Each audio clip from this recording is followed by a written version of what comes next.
Hey, good morning, everybody, and welcome to the morning briefing with Friedman Adventures. It is so great to be with you on this absolutely beautiful morning. I mean, it is sunny, it's warm, there's pelicans hitting the water behind me, so there's bait fish, there's got to be really good surf fishing. Incidentally, we'll talk a little bit about that in just a moment, but really a gorgeous summer day here in Southern California.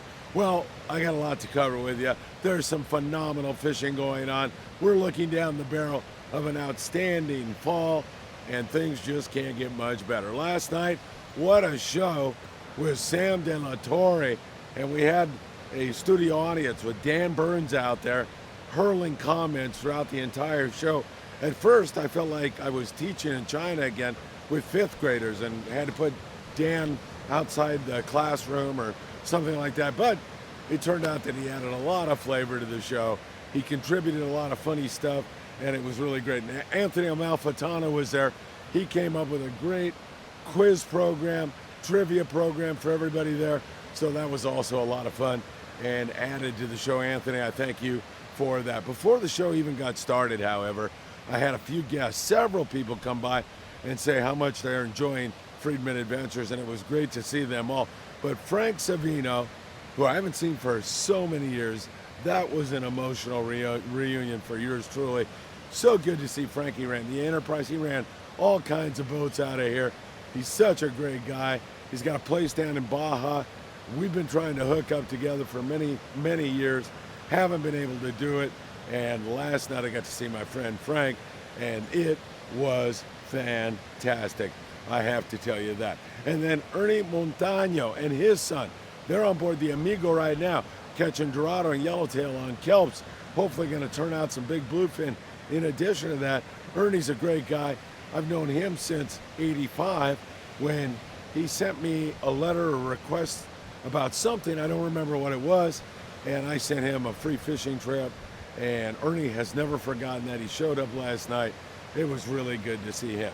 But perhaps the capper of it all was three of our fans who live in Montana, who flew out to be on the Pride today, and they packed a huge garbage bag full of beautiful clothing for our efforts down in Mexico. What a family. What a great opportunity for me to say thank you. Not only are they fans in Montana, but they're trying to make the world a better place. It was great before the show even started last night. All right, let's start south of the border as we normally do. Ensenada, Ponguero's doing great. Weather's perfect.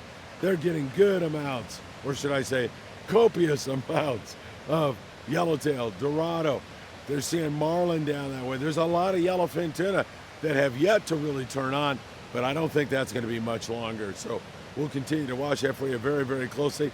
30, 40 pound, working really well, but at times it's off the hook down there. I mean, they'll bite anything you throw at them, as evidenced by a trip I'm going to talk about in just a few moments. But if you do like to cross the border, you still have a shot at those bluefin tuna.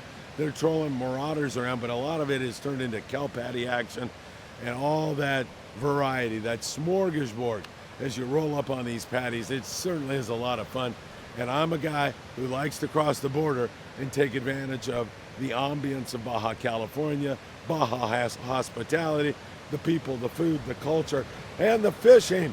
You can't beat it. It's a great way to get in on this bite. And it's a little cheaper in terms of the actual fishing trip. I know you got to drive down there and get a hotel and all of that. So when you combine all that, maybe it comes out about the same, but it is worth the experience. And I need to do a podcast because some of you are weary about crossing the border, and I don't blame you. I understand that. I've been doing it for a long, long time. So I've got it pretty dialed in. So one of these days I'm going to do that and ease your fears, or perhaps even better, we'll do a trip where we escort you down there, show you the ropes, and you'll feel more comfortable on future trips.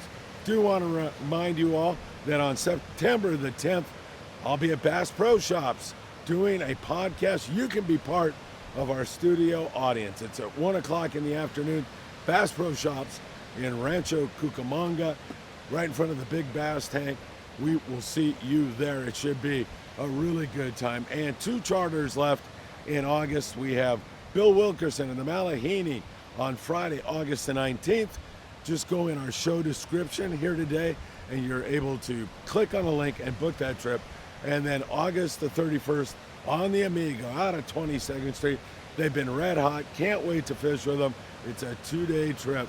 So God knows what will be in our future. It certainly seems like kelp paddy fish and big bluefin, but who knows, maybe that yellowfin will turn on. That should be an absolutely wonderful trip. Show description, there's a list of the charters and how to book. All right, let's kind of just combine the whole kelp paddy thing into one. I'll try to designate where, if I know where boats we're fishing, so you kind of have an idea, but it really doesn't matter at this point, does it? So, Scott Bucher, you know Scott, a lot of you do. He contributes a lot to our channel. He was on board the T-Bird yesterday, and they got done super early on 2 kelps. They limited out on Dorado and limited out on Yellowtail. 2 kelps by 10 o'clock in the morning. They were all done. Buchert said it was phenomenal. The fish were biting 80 pounds. Scott said you could have thrown 100 pound at them and they would have been all over it. Chewing everything you threw at them, wide open fishing, done early, flat calm weather, smallest yellowtail about 8 pounds, biggest 27 pounds, Dorado 5 to 10 pounds with a few bigger than that. Phenomenal fishing on board the T-Bird yesterday. And the Grande, nice 6 to 6 trip with 54 Dorado and 6 Yellowtail. The Oceanside 95, Rick Slavkin on a 2-day trip, 210 Yellowtail, 92 Dorado, 4 Yellowfin tuna. Really great fishing going on there. And several other boats getting in on it, including LA Orange County based boats. Here we go with the Thunderbird once again. Jeff Markland and crew all over the fish. What a trip they had with catching 218 Yellowtail, 112 Dorado, a Marlin, and a Yellowfin tuna. That is just phenomenal fishing. Anywhere you look in this world, you get a score like that, and that is the way to make it happen. Now, some boats zigged instead of zagged, just a little bit. The San Diego even said that. He said, now we know where not to go. He ended up with 22 Dorado, 13 Yellowtail, 6 Bluefin, and 2 Yellowfin tuna. And that's the definition of a poor trip nowadays. I'll tell you, that's still some pretty good fishing. I know the San Diego's used to getting those big numbers. Every once in a while, everybody misses. And I guarantee you one thing, they're going to be up in the big numbers here in just a few more moments. Now, the Navigante out of Redondo have been focusing on the bigger bluefin tuna, and they just keep doing it. They had 20 fish with 1 fish up to 200 pounds. Beautiful. Native Sun did a 9 to 9 trip, 9 a.m. to 9 p.m. Actually got in after 9.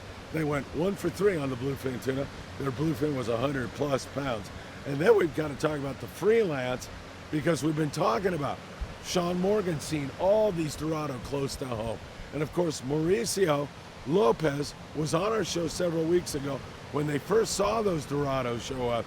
The Freelance yesterday had about a 3-hour drift on free swimming Dorado. There wasn't even a kelp around. And he ended up with 83 Dorado. I told you we're going to be catching these things on half-day boats. We had a twilight fish trip. We've got several other boats getting in on the action. There's boats catching fish already this morning on this gorgeous day. Easy to find kelps. It is spectacular. So we like fluorocarbon. However, let's just make the point that you didn't need it on the kelp that Scott Bucher was on the T-Bird. You don't need it many of the times right now. But why not be ready in case you hit a finicky day or you hit a kelp that's not biting that well? You'll be one of the guys perhaps that has a little bit of an edge. So 30 to 40 pound, 1.0 to 2.0 size hooks. Guys were using 7.0 hooks in that wide open bite on the T-Bird. But 1.0 to 2.0 size hooks on most days. Choose a good hot bait. And we like OpsonUSA.com, www.OpsonUSA.com.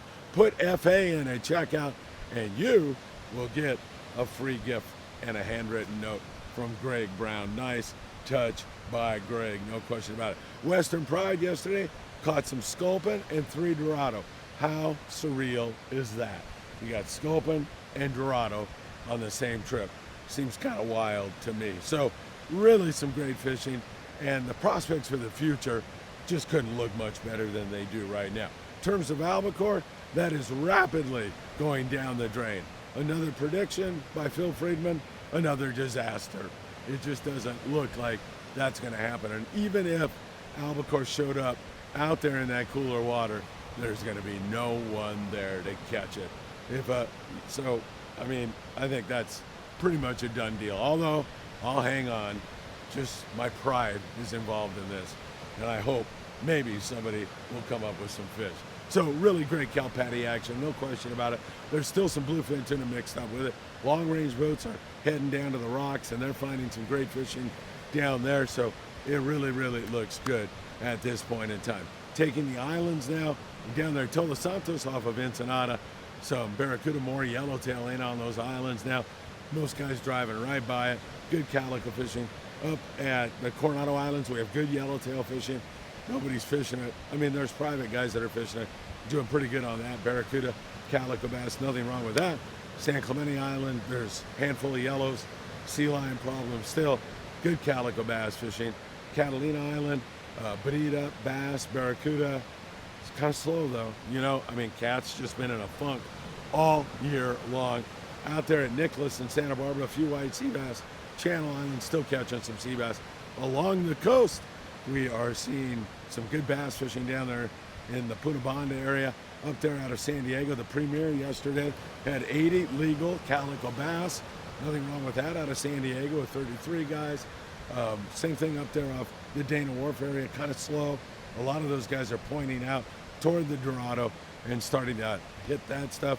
And as we move up here into the Long Beach area, Redondo, picking a few bass, rockfish, sculpin, starting to look offshore a little bit. Channel Islands, we continue to see some pretty good barracuda flashes occasionally on the Island Spirit out of Ventura sport fishing.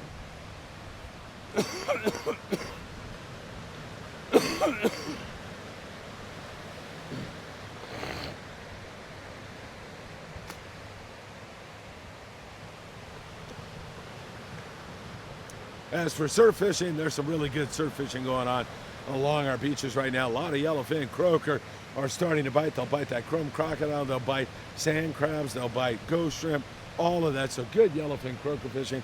I've seen pelicans pounding the surf here this morning. That's always a very good sign. Up there around the Topaz Rock Jetty, I've been mentioning Corvina. Very good yellowfin croaker fishing for John and his friends from Island Fishing Tackle in Carson, California. Same thing out there as the planes fly over your head around Dockweiler Beach. There's some good yellowfin croaker fishing going on up there in that neck of the woods also. Folks, I'm telling you, it can't get much better. It's great fishing right now, and you should take advantage of it. The Freedom out of 22nd Street Landing in San Pedro has gone to a day-and-a-half schedule. That's going to give them the time, the advantage they need to really start putting some numbers on the boat. That's great news. Freedom, 22nd Street in San Pedro, day-and-a-half trips. You should jump on one of those. And don't forget, we'll be on the Malihini on Friday, August the 19th, and then I'll be on board that trip as well as August 31st on board the Amigo for a 2-day trip.